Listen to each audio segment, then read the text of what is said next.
Most people think T-Rexes can't clap because their arms are too short, but actually, it's because they're extinct. Another fact is that everyone needs a productive setup. So let's talk about how to make one. Arguably, the most important part of making a productive setup is to have the setup be only for productivity. I know this is very hard to do for most of you, and it is very difficult for me to do as well. But trust me, dividing your setup into multiple parts, one for productivity and one for, say, gaming, is actually a really good option. This desk right here is only for making productive work, studying, you know, those things. And the desk to my right, or your left, is the one for not so productive things like playing a game or watching YouTube videos. So I need you to first look at your setup and think, is this really for productivity or is this for everything? And I know people said that you shouldn't have your setup in your bedroom, which this and that is in my bedroom. So I'm not disagreeing, I'm just saying you don't need to follow every single step to be successful. You can honestly choose between what to do that I have on this list. And I've composed this list from asking a lot of people for their opinion and seeing their setups. I have asked many people that I know from my school who have amazing setups, and a few that are not so great. The second point for making an effective workspace is to have it be free of distractions. The more distractions there are, the more chance you're going to stray away from your main focus. So this is why I would recommend you to have things like your phone on a separate desk or in a separate room. Or if you have fiction books that you like reading, maybe keep them a bit farther away from your desk. If you look at my desk, I might be a little bit of a hypocrite because I have my wireless charger right here. And don't blame me, I know, I'm sorry, I said you shouldn't do this, but I have my wireless charger there for a reason. If you have an iPhone, you can enable this shortcut app and it automatically does a set of commands. For me, I set it to record in my Notes app how long I've been studying, what I've been studying, and it sets a timer for me, so I know when to stop or how much time I have left. And also, it automatically enables Do Not Disturb, so my phone is a little less of distraction. If you think this is a great option, then definitely go for it. But if you don't, then I would still recommend you to not have your phone in the same location. Now, third, this might be for only a group of people, not everyone. But for me, I need my desk to be organized or else I cannot concentrate. So every single time I use my setup, I have to make sure that everything is clean. It needs to be pristine, basically. And if you have to organize or clean up your desk every single time before you study or before you work, then that causes a lot of friction, which is a point we're going to be getting to in a bit. So I would recommend you to clean up your desk every single time you finish a task rather than starting, so you can clear more friction from your workspace. For me, as you can see, my desk is pretty clean and pretty organized, so this shouldn't be a big problem. But from a few photos I've seen of my friends' setups or other people's workspace, it might not be so clean. And I keep this to be as clean as possible, mostly for my YouTube videos. So I don't expect all of you to have this pristine of a setup. And sure, if there's dust here and there, if there's scratches, if something is misplaced, then I get it. It's not a big deal. Just try to keep it as clean and as organized as possible. And trust me, it's going to help with the workflow. Next is ergonomics. If you're working or studying, you don't want to be in a position that's uncomfortable because again, that causes friction. And also, that can cause fatigue. It's just not sustainable. That's why I bought this chair, which I have right here. I don't think you can see it, but it's the Ergo Chair 2. I made a video about it, and if you want to check out the chair, it's a great office chair, and I believe it's better than any gaming chair. Then be sure to click the I card on the screen right now, and you can watch the video. But again, it's a great chair, but the chair isn't the main focus. You want your monitors to be at the correct height and the correct distance. If it's too close, it's bad for your eyes. Even something that you guys probably don't think about, like the height of the desk, the height, the elevation of your chair, or even like the mouse if it's too far away or too close to you. These can have a huge effect in the long term if you're constantly in a restraining position. Next, similar to ergonomics, this is for the long term. You should mostly keep food or snacks away from your setup. This is because you want to move and you want to encourage yourself to move. If you're thirsty, like me, I have to climb down the stairs, get water, and climb up the stairs. That's some movement. You don't want to be as comfortable as possible in your setup the whole day, because if you just stay there for 8 hours, even if you're working for 8 hours straight, that's still not good for your body. That's why I would recommend you to have things scattered around. Not in a bad way though, not in a disorganized way or a chaotic way, but in a organized and minimalistic way. So this helps you move and keep moving, which is inevitably going to have positive effects on you. Next up, this is also quite important. You should have the appropriate tools for what you're doing. If you're working, then you probably have to answer emails. So you need a good keyboard. If you're studying and you don't need to type that often, maybe get an iPad. Honestly, you need the appropriate tools. Like if you have a gaming headset that's just on your desk, you don't need that. So put it in a different room or in a different setup. For working or studying or for productivity, you need the essentials and only the essentials. Sure, you can get some accessories, some gadgets that I even recommend. You can see the links in the description down below. But it's really not important, and you really do not need all of that to be productive. For me, I have 3 mouses and a keyboard.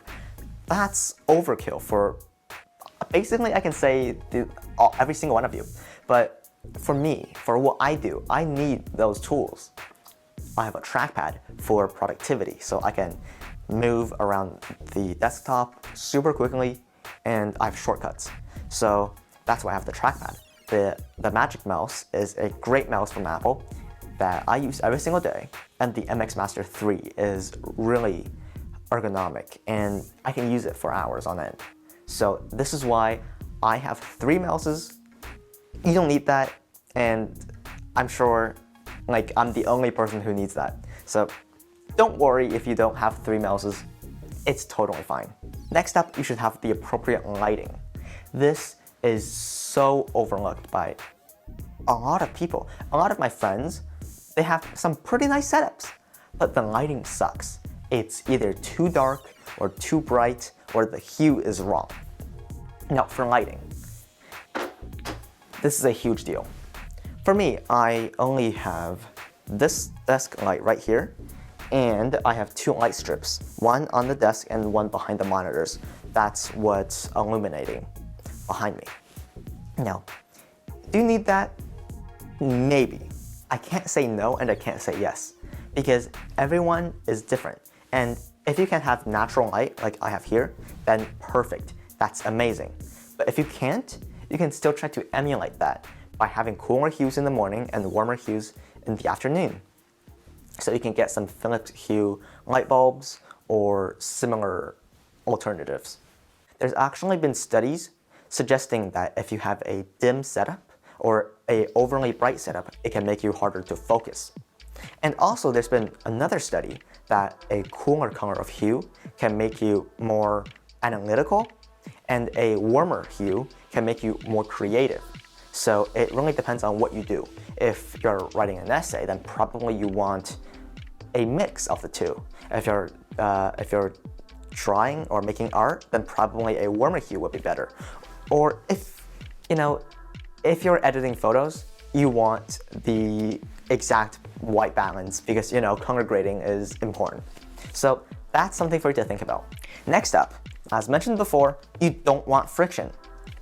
If you can get to your setup and start working immediately, that's the best way to do it.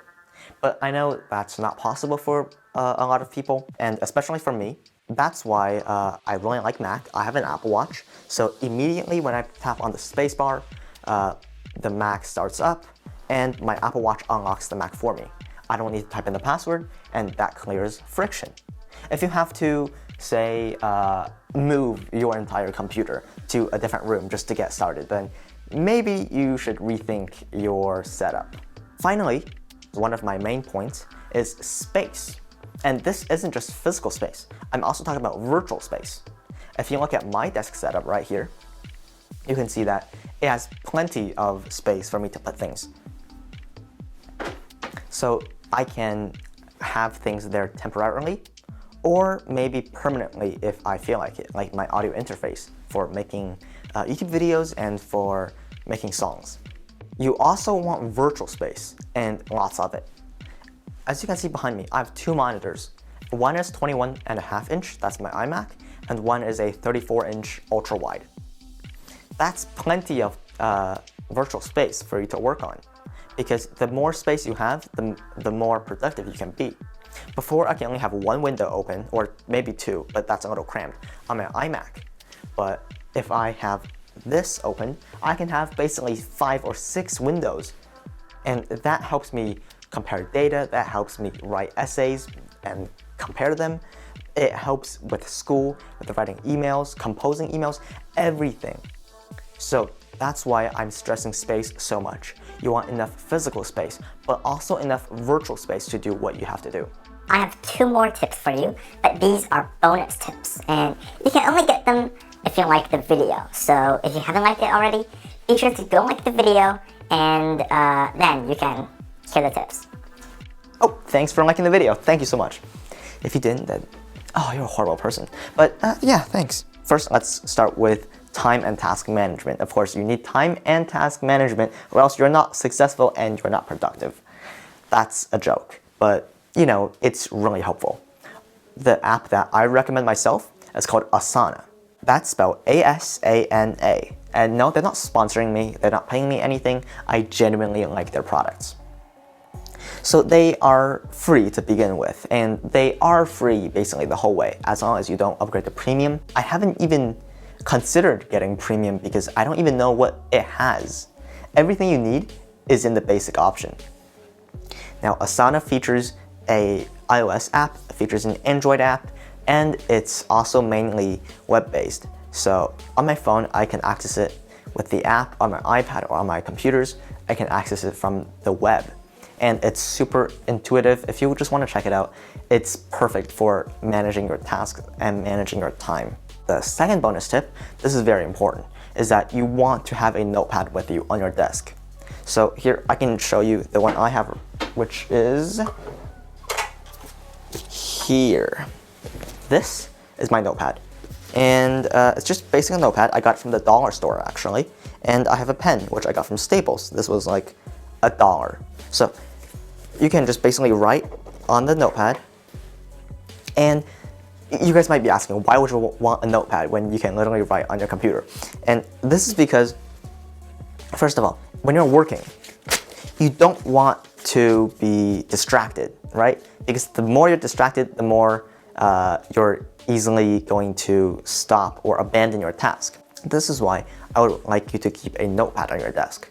If you think of something that comes to your mind and you don't want to forget about it because it's somewhat important but it's not urgent, then you can write it down on the piece of paper. And so you don't need to have it on your mind the entire time, distracting you. So say if I remembered, oh shoot, I need to buy more milk or something. I need to contact my my business? I don't know what you guys do, but like say you have to do something or have to email your teacher or something like that. You can just write email teacher. And then you can just keep it on your desk. So you don't need to keep thinking about it. And once you're done, you can look at your tasks and finish them one by one. This is hugely important. And to me, I've utilized this for a really long time. and it's been working out great. Oh gosh, this video is this long already? 15 minutes. I forgot to record an outro, sadly, but I guess this is the outro. If you liked it, please like and subscribe. Yeah, also the chair video, remember? Go watch it. The iCard's still there. Yeah, that's about it. I'll see you guys next time, I guess. Oh, also I have merch now, it's in the description.